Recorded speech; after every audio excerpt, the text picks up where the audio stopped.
Patrice Motsepe révèle le financement, devenir millionnaire en Afrique. Les deux choses sur lesquelles je voudrais insister, c'est que chacun des jeunes qui sont ici aujourd'hui, vous devez commencer à penser en termes de certains rêves, souhaits, certains objectifs, qu'il s'agisse d'objectifs de carrière, je veux être bon, je veux être un médecin, je veux être un avocat, je veux être un homme d'affaires. La question essentielle que nous devons tous laisser ici aujourd'hui est la conviction totale, la conviction absolue qu'à force de travail, de détermination et de persévérance, vous réussirez, vous réaliserez chacun d'entre vous là où vous voulez aller, ce que vous voulez atteindre, que les personnes qui ont le mieux réussi dans le monde, si vous écoutez leur histoire, sont comme vous tous. Des origines modestes, des débuts modestes, mais une détermination sans faille. Et c'est le fruit d'un travail acharné. Il est donc essentiel que nous partions d'ici aujourd'hui en comprenant que ce pays, ce continent, nous le voyons tout le temps, je le vois tout le temps, que ce soit à New York, à Londres ou à Los Angeles, ou en Chine, au Brésil ou en Inde, que des jeunes comme vous continuent à aller à l'université, parce que l'éducation est le point de départ de tout. Et beaucoup d'entre eux commencent par se dire « Je ne veux pas être un employé, parce que j'ai la capacité d'employer d'autres personnes, et d'autres font carrière. » Mais ce qui est essentiel, c'est que nous avons 300 millions de jeunes sur le continent africain, âgés de 15 à 25 ans, et que nous devons donner un avenir créatif à chacun d'entre eux car si ces jeunes n'ont pas d'avenir, le continent africain n'a pas d'avenir.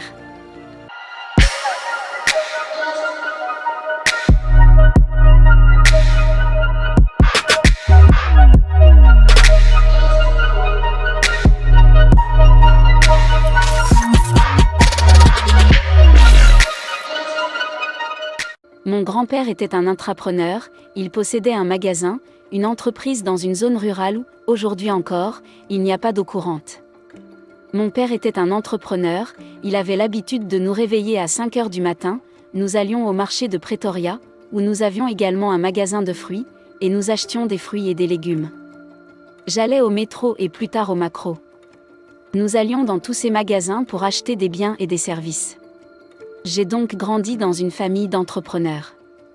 Mais le gros problème, je m'en souviens, c'est qu'à chaque fois que nous revenions de l'internat, très loin de chez nous, et quand nous y revenions, j'avais 7 ou 8 ans par là, beaucoup de jeunes garçons quand nous revenions de la maison me disaient qu'ils étaient sur leur lit de mort, parce qu'ils avaient été à l'endroit où il fallait être à Luge et à Baba. Et autant ils disent qu'ils sont allés en vacances ou qu'ils ont rendu visite à leur oncle, autant ils disent qu'ils sont allés en vacances ou qu'ils ont rendu visite à leur oncle. Et je leur disais, mais nous ne partons jamais en vacances. Je veux dire, quand je reviens de l'internat, je dois rester derrière le comptoir, si je ne vais pas au marché et ne fais pas ce que nous aimons parce que pour sortir, je dois rester derrière le comptoir à partir de 5 heures du matin, quand les gens vont au travail. Et ensuite jusqu'à minuit quand ils reviennent du travail. Je me suis donc dit que je ne voulais pas passer le reste de ma vie derrière un comptoir. C'était stressant. J'ai donc commencé à chercher des carrières. Je me suis demandé si je devais devenir médecin, or je n'aimais pas la vue du sang, je serais donc un désespéré. C'est ainsi que j'ai fini par choisir le droit et que j'ai commencé à me passionner pour ce domaine. Mais il faut aussi comprendre que nous étions d'une génération différente. Nous étions une génération où, vous savez, ma femme et moi devions obtenir la permission du gouvernement pour aller à l'université de vie. En effet, à l'époque, les Noirs n'étaient pas autorisés à fréquenter ce qui était l'université des Blancs. Nous avons donc dû écrire et demander la permission. Et elle y est allée, elle est allée à l'école de médecine, je suis allée la visiter. Mais bien sûr, avant cela, j'étais allée au Swaziland, qui s'appelle aujourd'hui Eswatini. C'était une période d'apprentissage très passionnante, et j'aimais le droit. Mais j'ai toujours su que l'esprit d'entreprise consistait à créer des entreprises, à bâtir des entreprises, à établir des partenariats. Ce qui est le plus important, c'est de se concentrer sur la rentabilité, qui est d'une importance capitale. Ce que nous faisons à travers la Fondation Mutskipe fait partie du devoir que nous avons en tant que famille, nous sommes ce que nous sommes, en tant que famille, grâce à des milliers et des milliers de personnes et des millions de personnes de ce pays, mais beaucoup d'entre elles ont cru en nous, et nous ont soutenus. Nous devons donc tous continuer à donner à chaque jeune de ce pays un sentiment de confiance, un sentiment d'assurance, un sentiment d'espoir. Et je ne doute pas que nombre de ces jeunes feront partie des premiers ministres les plus brillants, et que ceux qui voudront faire carrière feront partie des carrières les plus brillantes que ce pays et ce continent aient jamais connues. Lorsque j'ai créé mon entreprise, nous avons acheté des mines et tout le monde disait « Comment ce type peut-il acheter des mines qui ne sont pas rentables, qui sont marginales, qui sont vieilles, qui sont en train d'être fermées ?» Le président du syndicat des mineurs, qui comptait à l'époque environ 4 350 000 travailleurs, était un très bon ami. Nous savions que nous avions une méthode pour gérer cette entreprise, au cœur de laquelle se trouvait un partenariat avec les travailleurs. Nous ne pouvions pas les payer comme les grandes sociétés minières, nous les payons un peu moins, mais nous leur garantissons, nous leur assurons qu'en fonction de la rentabilité, ils partageront les bénéfices et qu'ils gagneront plus d'argent que ce qu'ils gagnaient auparavant. En conclusion, il arrive que vous essayiez de créer une entreprise ou de poursuivre une carrière, que vous la lanciez et qu'elle échoue.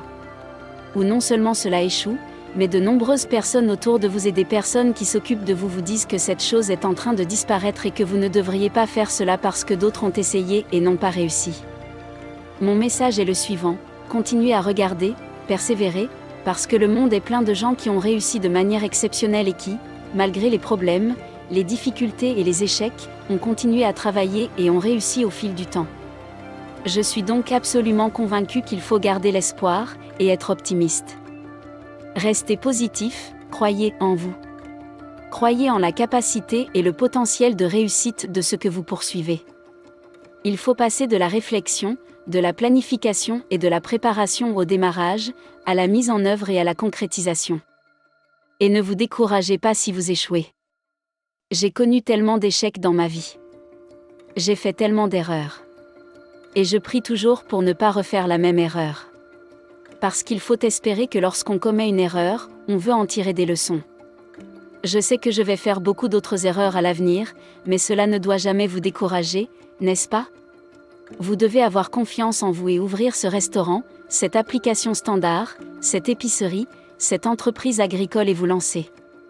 Vous voulez créer une nouvelle entreprise et on vous dira qu'elle ne réussira pas parce qu'il y a tellement de concurrence. Il y a des entreprises qui sont là depuis plus longtemps que vous, qui ont plus d'argent, plus d'infrastructures et plus de ressources.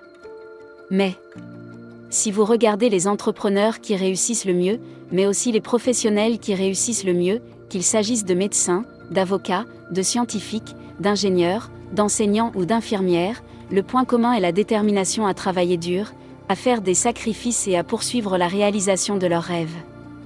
Il ne fait aucun doute que nous devons vivre une bonne vie, c'est très important. Et une bonne vie, c'est aussi gagner de l'argent.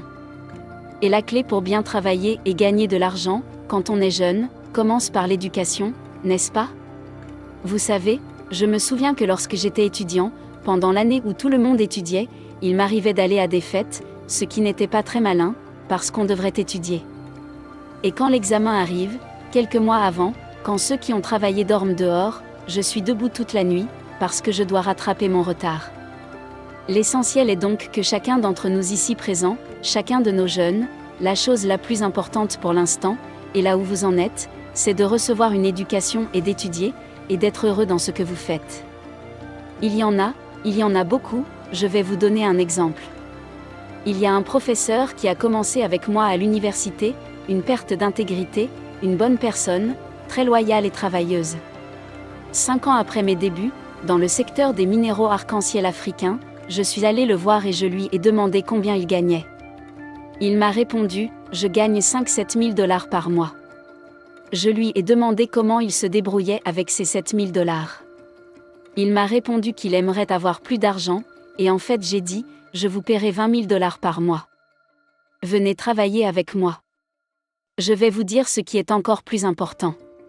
Et il m'a dit, je ne veux pas, je veux que vous gardiez notre conversation juste entre nous deux. Ce qu'il m'a appris. Il m'a dit, tu sais, Patrice, je suis conférencier depuis 20 ans. Et je vois ces étudiants qui viennent à l'université, certains très moyens, certains sans inspiration, certains qui ne savent pas que leurs parents les ont forcés à venir à l'université. Et je travaille dur pour en faire des étudiants spéciaux, d'excellents étudiants. C'est la joie et la satisfaction que j'éprouve à voir un étudiant qui n'était pas motivé, qui n'avait pas d'ambition, qui n'avait pas faim à la fin de l'année. Il est très engagé, travailleur, enthousiaste pour l'avenir. Cela me donne beaucoup de satisfaction, plus que l'argent que je pourrais obtenir.